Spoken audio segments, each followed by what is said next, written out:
وقت زندگی ہے، وقت دولت ہے، وقت قیمتی ہے، اور یہی وقت ہے جس سے انسان نے اپنی دنیا اور آخرت دونوں کمانی ہے۔ تو رمضان میں خصوصی طور پر انسان ٹائم مینجمنٹ کو کس طرح سے سیکھ سکتا ہے، اور وقت کے بارے میں جہاں تک وقت کی بات ہے تو وقت کے بارے میں اللہ سبحانہ تعالیٰ کا ارشاد ہے وَالْعَصْرِ إِنَّ الْإِنسَانَ لَفِي خُسْرٍ، زمانے کی قسم، یقیناً انسان خسارے میں ہے۔ زمانہ کیا ہے؟ وقت۔ کہ عقل مند آدمی کے لیے لازم ہے اپنے اوقات کو 4 حصوں میں تقسیم کر لے۔ 4 طرح کے اعمال ہیں جو ٹوٹل لاس سے بچنے کے لیے ناگزیر ہیں۔ اللہ اکبر۔ ریلی اس کو بندہ لائف میں کہیں نہ کہیں ایکسپیرینس کر لیتا اور ہے۔ ہر کوئی لاس سے تو بچنا چاہتا ہے، ہر صورت۔ ٹوٹل لاس، اور آپ نے ٹوٹل لاس۔ ٹوٹل لاس۔ السلام علیکم ورحمۃ اللہ وبرکاتہ۔ الحمدللہ رمضان پوڈ کاسٹ کی ایک اور ایپیسوڈ کے ساتھ آپ کی خدمت میں حاضر ہیں۔ آپ جانتے ہیں ہم ان پوڈ کاسٹ میں رمضان کے حوالے سے خصوصی گفتگو کر رہے ہیں، کیونکہ رمضان رحمتوں اور برکتوں کا مہینہ، رمضان نیکیوں کو سمیٹنے کا مہینہ، اور انشاءاللہ اس رمضان میں ہم نے یہ کوشش کرنی ہے کہ ہم اپنی روٹین کو ایسے ترتیب دے سکیں کہ اس وقت سے زیادہ فائدہ اٹھا سکیں۔ بہت خوبصورت موقع ہے اخلاقی اور معاشرتی ٹریننگ کے لیے۔ بہت سارے ایسے آسپیکٹ جو ہمیں بعد از رمضان سوچنے کا اس طرح سے موقع نہیں ملتا، اس رمضان میں ملتا ہے۔ ہماری خوش نصیبی ہے کہ ہمارے ساتھ موجود ہیں استاذہ نگہت ہاشمی صاحبہ۔ جزاک اللہ خیر استاذہ۔ استاذہ سب کی دعائیں آپ کے لیے بہت زیادہ ہیں۔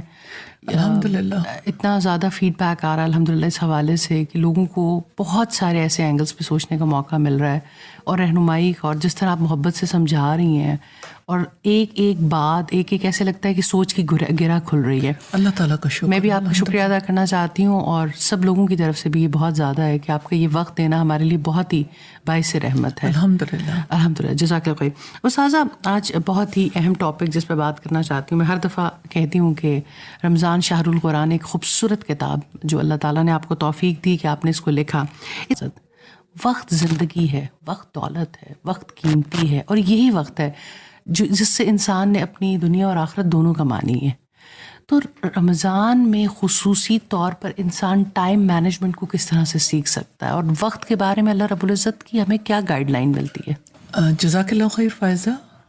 اللہ سبحانہ تعالیٰ نے ہمیں موقع دیا، یہ اس کا دیا ہوا رزق ہے، اور اللہ سبحانہ تعالیٰ کی توفیق سے الحمدللہ رکھے ہوئے ہیں، اور یقیناً جب تک جاری رہے گا اس کے اذن سے، اس کی توفیق ہی سے ہوگا۔ جہاں تک وقت کی بات ہے تو وقت کے بارے میں اللہ سبحانہ تعالیٰ کا ارشاد ہے وَالْعَصْرِ إِنَّ الْإِنسَانَ لَفِي خُسْرٍ، زمانے کی قسم، یقیناً انسان خسارے میں ہے۔ زمانہ کیا ہے؟ وقت۔ یہی لمحے جو منٹس، گھنٹوں، ہفتوں اور مہینوں میں بدلتے ہیں، سالوں میں بہت جلدی سے گزر جاتے ہیں۔ ایک صاحب کے بارے میں ایک مفسر لکھتے ہیں کہ مجھے سورہ العصر کا مفہوم اس دن سمجھ آیا جب میں نے ایک برف فروش کو دیکھا کہ وہ لوگوں سے کہہ رہا تھا رحم کرو اس شخص کے حال پر جس کا سرمایہ زندگی گھلا جا رہا ہے۔ اللہ۔ تو زندگی اسی طرح سے گھلی جا رہی ہے، وقت تیزی سے ہاتھ سے نکل رہا ہے۔ اب دیکھیں کہ آج صبح کا وقت کتنی تیزی کے ساتھ ہمارے ہاتھ سے نکل گیا، اور اس وقت سے جو نفع کشید کر لیتے ہیں وہی یقیناً کامیاب رہتے ہیں۔ جہاں تک رمضان میں وقت کی تنظیم کا، ٹائم مینجمنٹ کا تعلق ہے، ٹائم مینجمنٹ انسان کو ہمیشہ کرنی پڑتی ہے، اور اس کی بہت زیادہ ضرورت ہے۔ جیسا کہ نبی صلی اللہ علیہ وسلم نے فرمایا، جب حضرت ابو ذر نے سوال کیا تھا کہ اللہ کے رسول یہ بتائیے کہ پچھلے صحیفوں میں، آسمانی کتابوں میں، یعنی صحف ابراہیم اور صحف موسیٰ میں کیا آیا تھا، تو آپ نے ایک لمبی حدیث کی حوالے سے بہت ساری باتیں بتائیں۔ اس کا ایک چھوٹا سا حصہ یہ بھی ہے کہ عقل مند آدمی کے لیے لازم ہے اپنے اوقات کو 4 حصوں میں تقسیم کر لے۔ ایک حصہ اللہ سبحانہ تعالیٰ کی یاد کے لیے، ایک حصہ اس کی سنائی میں غور و فکر کے لیے، ایک حصہ اپنے نفس کا محاسبہ کرنے کے لیے، اور ایک حصہ باقی ساری ضروریات پوری کرنے کے لیے۔ تو 4 حصوں میں وقت کی تقسیم ضروری ہے۔ مجھے تو بلکہ حیرت ہوتی ہے کہ ہمارے یہاں اس بارے میں کوئی سوچتا تک نہیں ہے کہ اللہ سبحانہ تعالیٰ کی صنائی پر غور و فکر کرنا بھی ہمارے کاموں میں سے ایک کام ہے، یا اپنے نفس کا محاسبہ کرنا یہ بھی کاموں میں سے کوئی کام ہے جو ہم نے روزانہ کرنا ہے۔ یہ دل کی عبادت ہے، اور زندگی کی اصلاح، کوالٹی آف لائف اس کی وجہ سے ممکن ہے۔ اور اللہ سبحانہ تعالیٰ کی یاد تو یہ ہمارا میموری کارڈ ہے نا، یہ ہماری یادیں ہیں، میموریز ہیں، جس کی وجہ سے ہم کنیکٹڈ رہتے ہیں اس سے، اور جس کی وجہ سے ہماری زندگی ایک خاص ترتیب اور تنظیم میں رہتی ہے۔ پھر آپ دیکھیں کہ جہاں تک رمضان کا تعلق ہے تو رمضان میں ہمیں بہت موقع ملتا ہے۔ دیکھیے، سونے جاگنے کے اوقات آپ اپنی مرضی سے نہیں رکھ سکتے، کہیں پر آپ کو باؤنڈ ہونا پڑتا ہے۔ سونے کے لیے باؤنڈ ہو یا نہ ہو، جاگنے کے لیے ضرور باؤنڈ ہونا پڑتا ہے۔ مثال کے طور پر آپ کو سحری کے وقت پہ، چونکہ سحری کھانے میں برکت ہے، سحری کے وقت اٹھنا، اور پھر یہ ہے کہ فجر کی نماز کی ادائیگی تک آپ، یعنی ظاہر ہے کہ آپ کو اپنے فرائض تو ادا کرنا ہی ہے۔ دوسری طرف یہ کہ افطار کا وقت ہے، آپ کا وقت طے شدہ ہے کہ اس ٹائم پہ آپ نے روزہ افطار کرنا ہے۔ تو اس کا مطلب یہ ہے کہ دو طرح سے تو آپ کے ٹائم کی باؤنڈ ہو گئے، ٹائم باؤنڈ ہو گئے، ٹائم باؤنڈ ہو گئے۔ اور اس کے ساتھ سحر کا وقت ایک ایسا ہے کہ جس میں اس سے پہلے تہجد کا وقت ہے۔ انسان رمضان میں یہ معاملات بھی بہت آسان ہو جاتے ہیں، آسانی ہو جاتی ہے۔ جب آپ اٹھے ہی ہیں تو اللہ سبحانہ تعالیٰ کی یاد کے لیے اور پھر اس کے آگے مناجات کے لیے انسان وقت نکال لے۔ پھر آپ دیکھیے کہ جیسے عام دنوں میں بھی اور رمضان میں بھی، رمضان میں بہت زیادہ سب کے لیے ممکن ہو جاتا ہے۔ نمازوں کے جو اوقات ہیں وہ بذات خود ایک بہت بڑی ٹائم مینجمنٹ ہے، بہت بڑی، اور اس کے ساتھ اگر آپ اپنی روٹین کو ترتیب دے لیں تو بہت ساری چیزیں آسان ہو جاتی ہیں۔ یعنی آپ یہ دیکھیے کہ جو کام کا وقت ہے نا، تو نمازوں کا وقت بھی ذرا دور ہے۔ جی، فجر کے بعد ظہر کا وقت، یہ پرائم ٹائم ہے کام کرنے کے لیے۔ پھر آپ دیکھیے کہ جیسے اس کے بعد کا وقت جو ہے اس میں وقفے کم ہوتے جاتے ہیں، ایسے، اور پھر عشاء سے فجر کے درمیان ایک لمبا ٹائم ہے، وہ ٹائم سونے کا ہے۔ عشاء سے فجر کے درمیان، فجر سے ظہر کے درمیان جو وقت ہے وہ ظاہر ہے کام کا وقت ہے، اور اس کے بعد کی جو بریکس ہیں اس میں بھی ظاہر ہے انسان جو بھی کام کر رہا ہو، جس بھی مصروفیت میں ہو، لیکن اسے اپنے ان تمام کاموں سے ایک دفعہ فیز آؤٹ ہونا ہے، اور اللہ سبحانہ تعالیٰ کی عبادت کے لیے، اس کے آگے حاضر ہونے کے لیے وقت نکالنا، ریئلی یہ اتنی بڑی دولت ہے۔ اب دیکھیے کہ انسان ورنہ تو کاموں میں پس کے رہ جائے، کہ اس کی جو روح ہے اور اس کی عقل کی جو ضرورت ہے اور اس کی باڈی کی بھی جو ضرورت ہے، یہ ساری نیڈز نماز کے ذریعے سے کیسے پوری ہوتی ہیں، اور انسان جو ہے وہ ایک ہیلدی لائف گزارنے کے قابل ہو جاتا ہے۔ ریئلی یہ مینٹل ہیلتھ اور اسپرچول ہیلتھ اور فزیکل ہیلتھ کے لیے بھی بہت زیادہ ناگزیر۔ اگر انسان اس کو سمجھے اور اس روٹین کو اڈاپٹ کرے، کیونکہ ہمارے نارملی یہ ہوتا ہے کہ عشاء کے بعد، اور جیسے آج کل تراویح کا سلسلہ ہر طرف ہے الحمدللہ، اس کے بعد بھی میں نے دیکھا ہے کہ آپ کے پاس سلیپ لینے کے لیے بہت اچھا ٹائم ہوتا ہے، اور آپ تہجد کے لیے بہت فریشلی اٹھ جاتے ہیں اور سحری کے امور سر انجام دے لیتے ہیں۔ اور پھر آپ دیکھیں کہ کتنا لمبا ٹائم ہے رمضان میں۔ لوگ اکثر یہ کہتے نظر آتے ہیں وقت نہیں گزرتا، تو وقت ہے قرآن کا، اور وقت جو ملا ہے اس سے نفع کشید کرنا۔ اور ساتھ یہ جو حدیث آپ نے سامنے رکھی کہ عقل مند آدمی کے لیے لازم ہے، یعنی جس کو وزڈم چاہیے اور جسے لوگ سیانہ کہیں، اس کے لیے لازم ہے کہ رسول اللہ صلی اللہ علیہ وسلم کی بنائی ہوئی ترتیب کے اوپر غور کرے۔ اور آپ کی بات درست ہے کہ اس ترتیب کو رمضان میں اڈاپٹ کرنا کمپیریٹیولی آسان ہو جاتا ہے۔ کافی لوگ ہیں جو یہ سوال کرتے ہیں کہ کیسے انٹر کیسے ہوں، اللہ کا نام لے کے انٹر ہوں، بسم اللہ پڑھ کے، اور اللہ سے مدد مانگ کے انٹر ہوں، لا حول ولا قوت الا باللہ پڑھ کے انٹر ہوں، آسانی ہو جائے گی انشاءاللہ۔ اور ارادہ کر کے، دعا کر کے، توفیق طلب کر کے، الحمدللہ۔ استاد اس قرآن بھی قسم کھاتا ہے، جیسے آپ نے تذکرہ بھی کیا کہ والعصر، زمانے کی قسم، بے شک ہر انسان یقیناً خسارے میں ہے سوائے ان لوگوں کے جو ایمان لائے اور جنہوں نے نیکیاں کیں اور ایک دوسرے کو حق کی وصیت اور ایک دوسرے کو صبر کی وصیت کی۔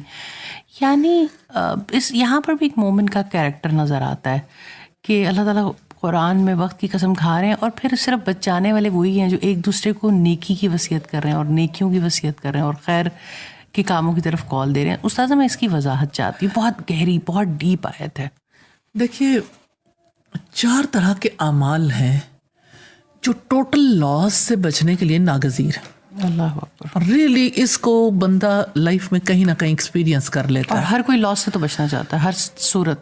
ٹوٹل لاس. اور آپ نے ٹوٹل لاس ہے کیونکہ آپ کی زندگی کا سارا وقت گیا, زندگی گئی, کچھ بھی باقی نہ رہا اگر ایمان نہ ہوا. ایمان کے لیے کام کرنے کی کتنی ضرورت ہے, یہ خیال خام ہے کہ ایک مرتبہ کلمہ پڑھ لیا تو ایمان ہے. امام بخاری نے باب باندھا ہے الایمان یزید و ینقص. ایمان گھٹتا بھی ہے اور بڑھتا بھی ہے. تو گھٹتا ہے ایسے کام کر کے جن سے اللہ تعالیٰ نے روکا, وقت ضائع کر کے, وقت سے نفع نہ اٹھا کے, اور بڑھتا ہے نیکی کے کام کر کے اور نیکی کے کاموں سے اللہ سبحانہ تعالیٰ کو راضی کر کے. تو اسی طرح سے امام بخاری نے ایک اور باب باندھا ہے الایمان هو القول والعمل, کہ ایمان قول بھی ہے اور عمل بھی ہے.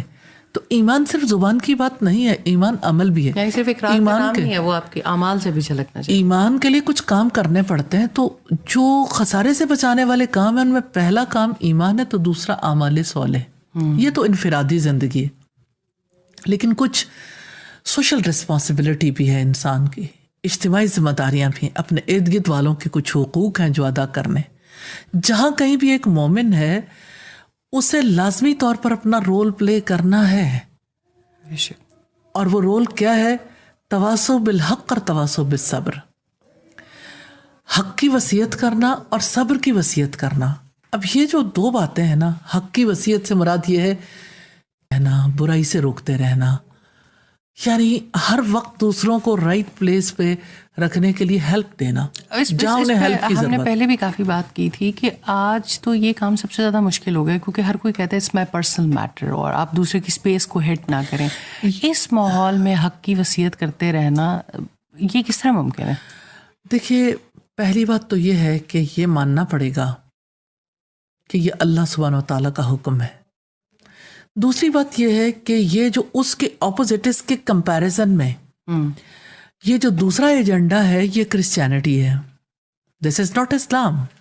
یہ آپ نے بہت اہم بات کی طرف توجہ دلائی, اس کی ایکسپلینیشن ضرور کریں. کیونکہ دیکھیں کرسچینٹی بنیادی طور پر تو لوگوں کا ذاتی طور پر گھڑا ہوا مذہب ہے نا. حضرت عیسیٰ علیہ السلام نے تو اس کی دعوت نہیں دی تھی. سارے پیغمبروں نے ایک ہی ایجنڈے پہ کام کیا ہے کہ جو بھی لوگ ہیں نا وہ خیر کے سفیر بن کے رہیں, نیکی کے سفیر بنے. ٹھیک.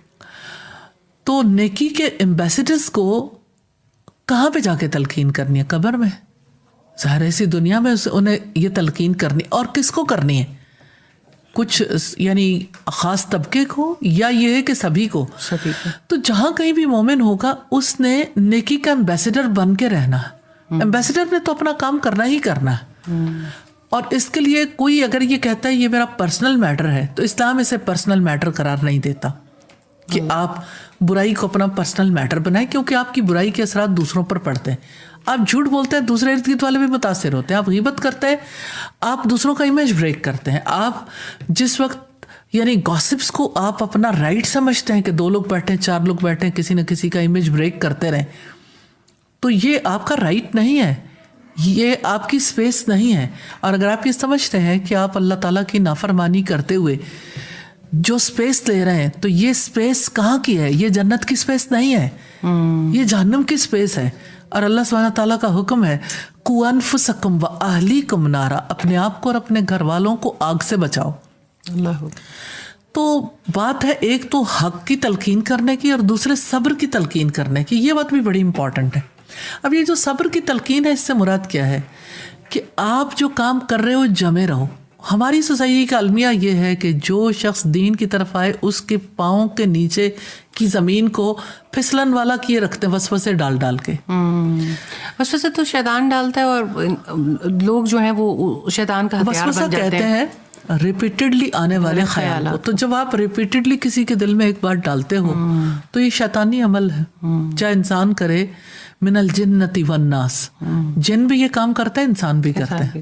اچھا, اب جہاں تک اس بات کا تعلق ہے کہ کوئی شخص نیکی کرنا چاہتا ہے, کسی نے ارادہ کیا کہ میں سود نہیں اب لینا, سودی نظام سے بچنا ہے, تو سارے ارد گرد والے اس کو اس قدر زیادہ گھبراہٹ میں مبتلا کرتے ہیں. کیا کرو گے, تمہارا تو بزنس ختم ہو جائے گا. اگر کوئی جاب کر رہا ہو تو اچھا کھاؤ کماؤ گے کہاں سے. اچھا کوئی اگر سود کے ذریعے سے یعنی اپنے باقی معاملات میں آگے بڑھنے کی کوشش کر رہا ہے تو نیچرلی سود کو چھوڑنے پر اسے کچھ نہ کچھ لاس تو بیئر کرنا ہوتا ہے. اب اس کے لیے بیوی, بچے, ماں باپ, بہن بھائی, دوست احباب سب, ایون جو ورک پلیس پہ کام کرنے والے لوگ ہیں, کیا کر رہے ہو, کیا ہو گیا ہے, اتنا بڑا نقصان, اتنا بڑا لاس, سوچ سمجھ کے ڈیسیژن کرو. تو یہ نا پھسلن ہے, ہر کوئی پھسلاتا رہتا ہے. میں بہت شاندار مثال دی. خواتین میں بھی آپ ذرا سا اسلامی شاعر کی پابندی کرنا شروع کرتے ہیں یا اپنی لائف میں کوئی ایسا چینج لانا چاہتے ہیں تو وہاں پر بھی اتنا ڈرایا جاتا ہے, اتنا ڈرایا جاتا ہے. پردہ کرو گے, سوسائٹی سے کٹ جاؤ گے, لوگوں سے بات کیسے کرو گے, فیملی میں اٹھو بیٹھو گے کیسے. اچھا حجاب کی بات تو ابھی دور کیا نا, ہیڈ اسکرف لینے پہ جی مائیں کہتی ہیں آپ ہیڈ اسکرف لے کے یونیورسٹی جاؤ گی, ہیڈ اسکرف لے کے آپ نے کالج جانا ہے, باہر جانا ہے, رشتے کیسے ہوں گے. آپ امیجن کر سکتے ہیں کہ آپ نے اپنے بچی کو ایک بکاؤ مال بنایا ہے کہ وہ جائے. اور سارے پیرنٹس کو دیکھیں, بچوں کے دل میں اگر خیر آ بھی جائے قرآن پڑھنے کے بعد, یہ ویسے بچوں کے اندر بہت بہت خیر ہے تو ماں باپ آہستہ آہستہ ان کو بہت ساری چیزوں سے سرکا بھی دیتے ہیں انفارچونیٹلی, انہی پریشرز جو آپ نے ابھی تذکرہ کیا اس کی وجہ سے. جی بالکل ایسا ہوتا ہے, قائم نہیں رہنے دیتے. جی, اور یہ ہے کہ ماں باپ بچے کو اپنا غلام سمجھتے ہیں نا. وہ یہ سمجھتے ہیں کہ یہ میری ملکیت میں ہے, اس کے بارے میں ڈیسیژن کسی اور کو نہیں کرنا, وہ مجھے کرنا ہے. اور آپ دیکھیں کتنے ٹیلنٹڈ بچے ہیں جو اللہ سبحانہ تعالیٰ کے دین کے خدمت گار بن سکتے ہیں, جو دنیا میں بہت اچھا رول پلے کر سکتے ہیں. اور یہ وتواصوا بالحق وتواصوا بالصبر والی آیات بھی ہمیں اسی چیز کے بارے میں انڈیکیٹ کریں کہ ہم تو آئی اللہ تعالیٰ کے ایمبیسڈر بننے تھے زمین پہ. تو کتنے ہی لوگ ہیں, خاص طور پر مجھے ایسا فیل ہوتا ہے کہ مائیں سب سے زیادہ اپنے بچوں کے راستے کی رکاوٹ بنتی ہیں, اپنی محبت کی وجہ سے یا اپنے کم فہمی کی وجہ سے, سو کالڈ فیوچر کے تھریٹس کی وجہ سے. کیونکہ بہرحال ہماری سوسائٹی میں ایک پریشر تو کریٹ ہو جاتا ہے کہ اگر آپ نیکی کے راستے پہ اور نیکی کرنا چاہتے ہیں تو بہت سارے اسٹگماز کو ایڈ کیا ہوا ہے ان چیزوں کے ساتھ. نو ڈاؤٹ اس میں کہیں نہ کہیں کوئی نہ کوئی چیز تو آڑے آتی ہی ہے. جی, لیکن بات یہ ہے کہ کوئی یہ کب سوچے گا کہ میرے لیے یا میرے بچے کے لیے سب سے زیادہ خیر والا عمل کون سا ہے. ظاہر ہے کہ اگر خیر والے عمل کی طرف نہیں لگائیں گے تو اس کی زندگی کا وہ حصہ ضائع ہو گیا نا, خسارہ تو ہے. تبھی تو خسارہ. اور تبھی آپ نے جو بھی ایک حدیث کوٹ کی کہ ایک حصہ اللہ تعالیٰ کی غور و فکر کے لیے, اس کی کائنات میں غور و فکر کے لیے, جب انسان غور و فکر کرے گا اس زیادہ روز اپنے مالک کی اور اس کی ثنا بیان کرے گا تو کیسے نہیں ہو سکتا کہ اس کی ذات انسان کے لیے سب سے بڑی نہ ہو. بالکل آپ کی بات ٹرو ہے, کیونکہ انسان بنیادی طور پر ایگوسٹک ہے. وہ چاہتا ہے کہ میرا فیصلہ ہو, میرا ڈیسیژن. یہ جو بھی آپ اسپیس کی بات کری تھی, میں دیکھتی ہوں کیونکہ سوشل میڈیا کا دور ہے تو ہر کوئی اپنی اسپیس کو انجوائے کرتا ہے. اب تو بہت سارے ہمارے پلیٹ فارمز ہیں جو اپنی اسپیس پہ اپنی بات کرنے کی اجازت دیتے ہیں کہ جو ٹاپک میں جس اینگل سے چیزوں کو سوچتی ہوں, یہ بھی تو چیز بہت زیادہ ہمیں اور طرف لے جا رہی ہے کہ ہم جس طرح سے سوچتے ہیں, جس طرح سے رہنا چاہتے ہیں, جس طرح کے لوگوں کو اپنی کمیونٹی میں رکھنا چاہتے ہیں, بس وہ کرتے ہیں. دس از مائی اسپیس. فائزہ دیکھیے وہ بات آپ کی ٹھیک ہے, لیکن یہ مسئلہ تو ازل سے ہے. لوگ لائک مائنڈیڈ لوگوں کے ساتھ رہنا چاہتے ہیں, چاہے فزیکلی رہیں چاہے سوشل میڈیمس پہ رہیں, یہ پرابلم تو ہے. اور لوگ یعنی ایسا نہیں ہے کہ لوگ ان لوگوں کے ساتھ رہنا پسند کریں جن کے ساتھ ان کی مینٹل ہارمنی نہیں ہوتی یا جو وہ اپنے سے فیل کریں کہ یہ ہمارے سے متضاد چلتے ہیں. ہاں البتہ یہ ضرور ہے کہ لوگوں کی جو اسپیس ہے, اسپیس کس مقصد کے لیے؟ دیکھیں اسپیس تو ہر ایک کو چاہیے بالکل, لیکن اسپیس خیر کے لیے ہونی چاہیے, بھلائی کے لیے ہونی چاہیے, نیکی کے لیے ہونی چاہیے. برائی کے لیے اسپیس تلاش نہ کریں. صحیح ہے. اللہ سبحانہ تعالیٰ کو ناراض کرنے کے لیے نہیں. اسپیس لیں. آپ کو وقت چاہیے, تنہائی کا بھی وقت چاہیے, آپ کو وقت چاہیے اپنی ذات کے لیے, اپنی فیملی کے لیے, آپ کو وقت چاہیے اپنے فیوچر کے لیے. اسپیس لیں, لیکن ان میں کوئی چیز بھی شر پر مبنی نہ ہو. اور دوسرا, جب آپ نے دوسرے کو دعوت بھی دینی ہے خیر کی, وہ بھی حکمت کے ساتھ دینی ہے. سم ٹائم ایسا ہوتا ہے کہ ایک انداز بھی ایسا اپنا لیا جاتا ہے کہ اگر کوئی دوسرا سمجھ بھی سکتا ہے تو ہم اس کو ایسے ہٹ کر دیتے ہیں نیکی کے نام پہ کہ اس کے لیے اس بات کو سمجھنا مشکل ہو جاتا ہے. بالکل ایسا ہے.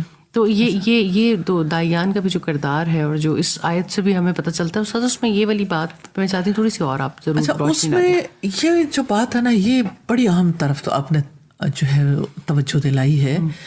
بات یہ ہے کہ کسی کو خیر کی طرف راغب کرنا, کسی کو برائی سے روکنا, یعنی یہ یوں نہیں ہونا چاہیے کہ آپ جیسے کوئی نشانہ لگا رہے ہیں اور آپ نے سیدھا کہیں نشانہ لگانا ہے اور کسی کے دل میں جا کے بات چبھ جائے.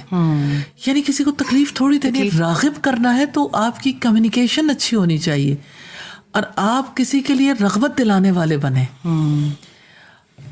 عبداللہ اس کو بھی مس انڈرسٹوڈ کر لیا جاتا ہے کہ اب ہمارے پاس کیونکہ ہم نے نیکی کا حکم دینا ہے تو ہم جس مرضی انداز سے دیں. اب جیسے رسول اللہ صلی اللہ علیہ وسلم نے حضرت عبداللہ ابن عمر سے کہا کہ عبداللہ ابن عمر کتنا ہی اچھا ہوتا کہ اگر رات کی نماز ادا کرتا. تو یہ ہے کہ دوسرے یعنی ایک بندے کے دل کے اندر رغبت پیدا کرتی ہے. اور سیدنا عبداللہ ابن عمر سے بڑھ کر نوافل ادا کرنے والا رسول اللہ نے جہاں نوافل ادا کیے, جس راستے سے سفر کیا, جو کیا, انہوں نے پیچھے پیچھے پیچھے پیچھے وہی کچھ کیا. صحیح. استاد میں اس میں ایک واقعہ پڑھی تھی, ہمارے اسلاف کی کہانی ملتی ہے کہ جو امام بخاری ہیں وہ ایک ہی لباس پہنتے تھے اور وہ اتنا بھی وقت بچاتے تھے کہ کسی دوسرے اسی کو دھوتے تھے اور اسی کو دوبارہ پہن لیتے تھے. پھر 40 سال انہوں نے سالن نہیں کھایا اور کہ دہی کے ساتھ یا چائے پانی کے ساتھ ہی روٹی, دودھ کے ساتھ روٹی لے لیا کرتے تھے.